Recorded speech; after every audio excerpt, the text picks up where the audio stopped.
Hello, my name is Beth Katz, PhD student in politics and international relations at the University of Edinburgh. Today, I'd like to share with you about my doctoral research on UK and US immigrant inclusion efforts during the Brexit and Trump eras. I welcome any feedback that you may have, and my email is here in case you wish to be in touch. Before I dive into my current research, I'd like to briefly share with you what brought me to this research in the first place. I come to it as a practitioner. I have a background in community organizing and international human rights policy. I served for 10 years as the founder and executive director of a non-governmental organization in the US that was focused on advancing social inclusion. So, creating communities and societies that are welcoming, accessible, just, and engaging for everyone is a concept to which I'm deeply committed. Now, on to my current research. What is happening?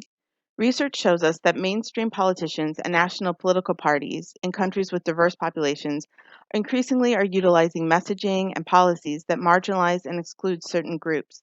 These politicians and parties do so to capitalize on animated nationalist movements to secure or expand their base of support. But research is lacking on how these shifts to undermine social inclusion at the national level impact the efforts of those working locally to strengthen it. And that's where I think my research can help. So here's my overarching research question that guides my work. How does the mainstreaming of socially exclusionary messaging and policies by those within the national government impact those working at the local level to advance social inclusion? Well, to be able to investigate this within the scope of my doctoral program, I'm using the lens of immigration politics in the UK and the US during the Brexit and Trump eras. Now, I define the Brexit era as having started in June 2016 with the passage of the UK referendum to leave the European Union. I identify the Trump era as beginning with the inauguration of Donald Trump as the President of the US in January 2017. I chose to explore this question in the context of immigration politics because immigration politics involves aspects of both national and local governance. This allows us to consider the interplay between these different political layers, and this dynamic also enables us to examine how the external political environment may act as an influencer on the behavior of local organizations. So we saw in both the Leave campaign in the UK's Brexit referendum and the Trump campaign in the US presidential election, the issue of immigration cast into each country's national political spotlight in really unprecedented ways. Namely, these campaigns employed explicit anti-immigrant and anti-refugee rhetoric as a central feature, and this trend continues today. The premierships of Theresa May and now Boris Johnson in the UK and the Trump administration in the US have continued to frame immigration as a key issue plaguing their respective countries. In both countries, these governments have consistently pursued policies to dramatically reduce the admittance of immigrants, refugees, and asylum seekers. They've aggressively targeted immigrants who do not have secure legal status, and they've decreased the staffing and funding of the immigration systems that they govern. Now, this has led to accusations that these national governments are stoking and exploiting existing social cleavages, especially anti immigrant sentiments, for their own political gains, and by doing so are creating a hostile, or in the views of some who argue that the climate was already quite hostile to begin with, a more hostile climate for immigrants, refugees, and asylum seekers. How am I investigating this? Well, like so many of you, my research design and methodology is evolving in light of the COVID pandemic and the constraints it's brought. So originally, I had planned on generating 4 case studies from my research. These case studies would illuminate how those active with local efforts to welcome and include immigrants in the UK and in the US perceive the level of hostility of their national government's immigration approach during the Brexit and Trump eras.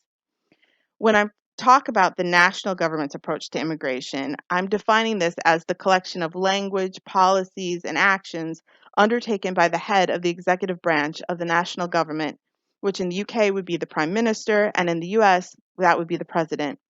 It also encompasses the language, policies, and actions used by their cabinet members or advisors, as well as by the government departments and agencies that the executive and their ministers oversee.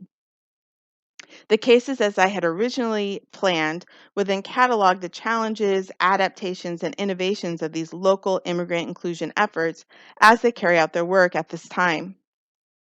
Specifically, I wanted to look at local immigrant inclusion efforts that are cross-sector collaborations.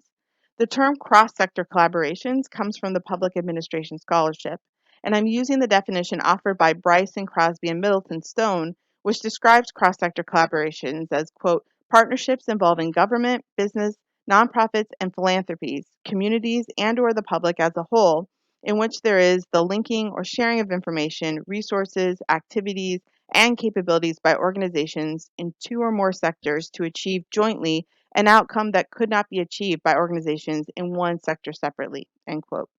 So from here on out, I'm going to refer to cross-sector collaborations as CSCs for short, because that is quite a long term. I have chosen CSCs as my unit of analysis because public management research shows that CSCs are being widely employed as governments turn to organizations across sectors to tackle pressing public issues, such as immigration, that they cannot successfully solve on their own.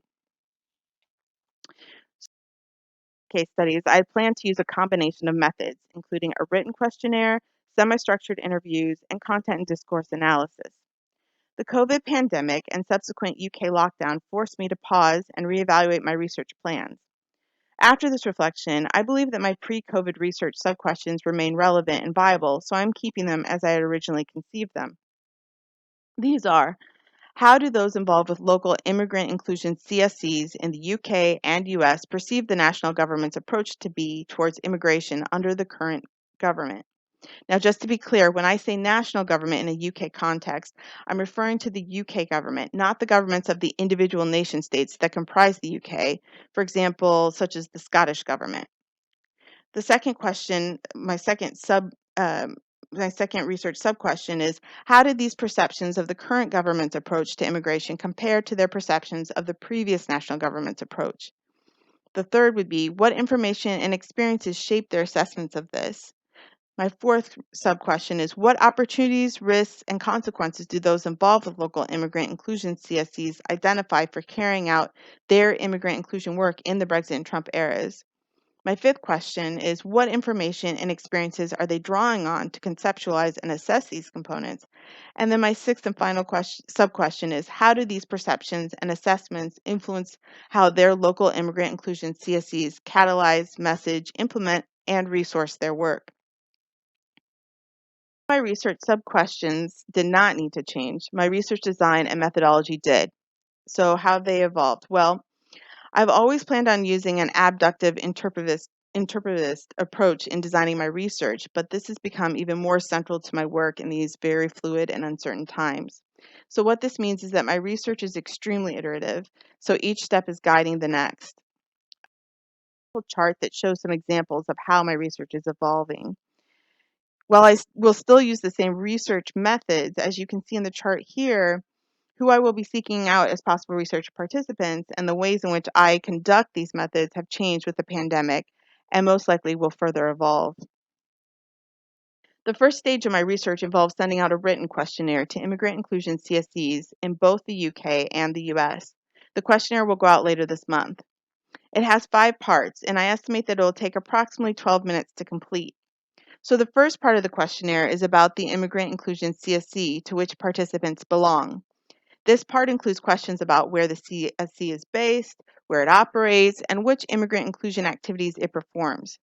If participants are involved with more than one immigrant inclusion CSC, there is space for them to list all of these CSCs, but they're asked to choose only one of the CSCs to use when answering the rest of the questionnaire.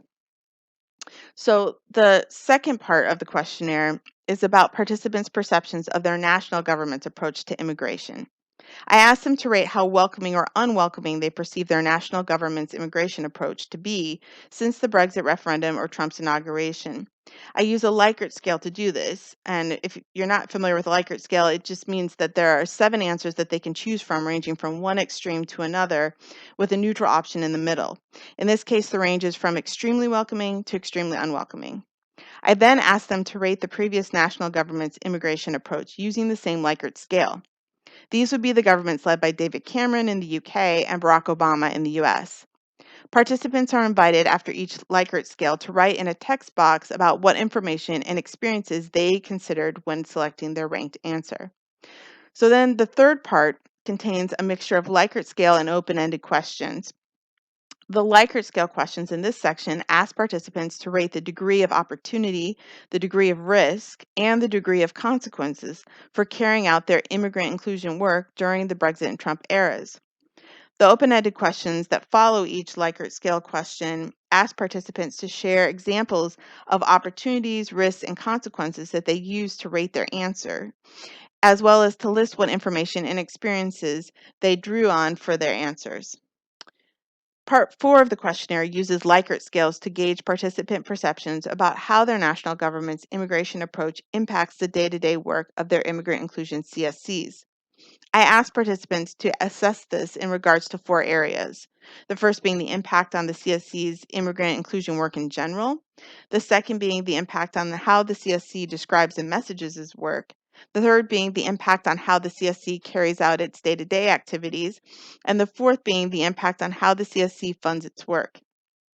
The fifth and last part of the questionnaire asks optional demographic questions of the participant, including the participant's role or roles in the CSC, their ethnicity, their age, their gender, their citizenship status, and if they are an immigrant. Participants are also asked if they would be open to being interviewed in the future and to provide their email if they're interested. Now, again, this is all optional information for participants to provide. Now, I'm using a sequential approach to my research, and once I've completed the questionnaires, I will then look at the data to see who has responded, with which CSCs they're involved, and what themes emerge. And from there, I can determine if it still makes sense to develop a few in-depth case studies, or if instead it would be better to explore perceptions and adaptations in a broader sense by conducting interviews with a subset of responders from a variety of CSCs. So how can this data contribute to theory development? Well, I think one of the most exciting dimensions of my research is its potential to build on or even generate theory in several disciplines. Research can add to the collaborative governance literature about how the larger political ecosystem impacts CSCs. My doctoral work hopefully will capture how the national political environment is affecting immigrant inclusion CSCs and the evolution of the strategies and tactics that they employ to carry out their goals in the Brexit and Trump eras. In the collaborative governance and public management literature that I've reviewed, the ongoing role of the larger political environment on the development and behavior of CSCs is minimal, so my research could add a novel contribution to this. I will draw on literature about adaptation and adaptive capacity in my analysis of how the larger political environment may be impacting immigrant inclusion CSCs. I use the definition of adaptation offered in the environmental management literature by Nelson, Adger, and Brown. This definition says that adaptation is, quote, a process of deliberate change in anticipation of or in reaction to external stimuli and stress, end quote.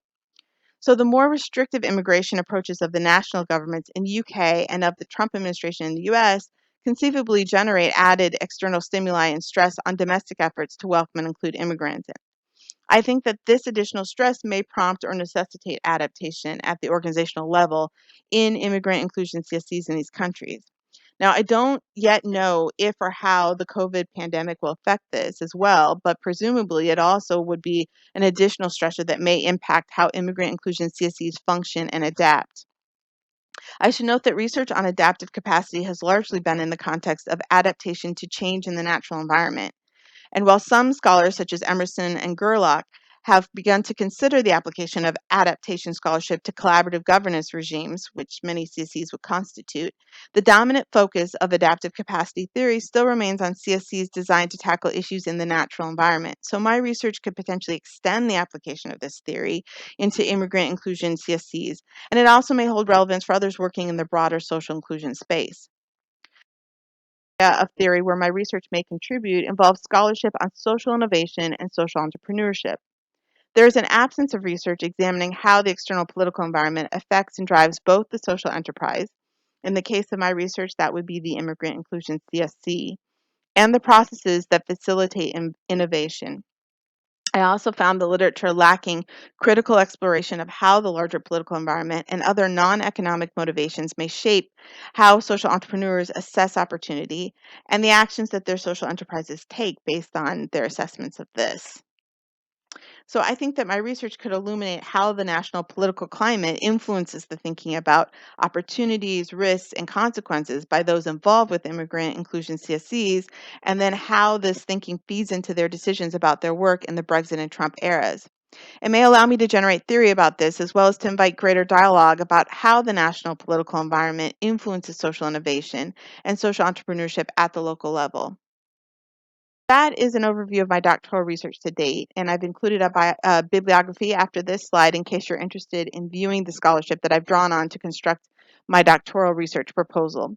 Thank you so much for your interest and attention, and I look forward to your questions and feedback.